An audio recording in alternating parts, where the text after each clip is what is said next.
তোমরা যারা আমার ভিডিও দেখো তারা নিশ্চয়ই বুঝতে পারবে আমি বেশ কয়েকদিন কোনো ভিডিও পোস্ট করতে পারিনি। আমার একটা ট্রিটমেন্ট চলছিল, আমি একটু অসুস্থ ছিলাম।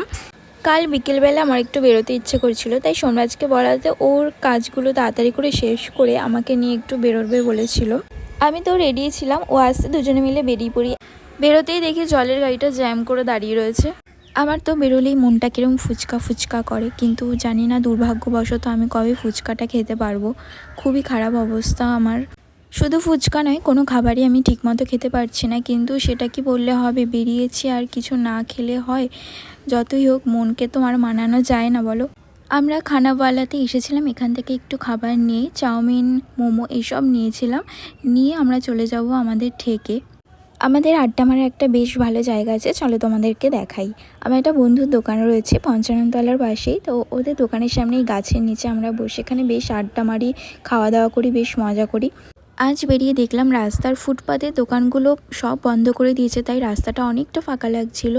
আমরা গাছের নিচে বসে খাবারগুলো খেয়ে দিয়ে বাড়ি চলে আসি। সোমরাজ আমাকে বাড়িতে দিয়ে ও বাড়ি চলে যায়।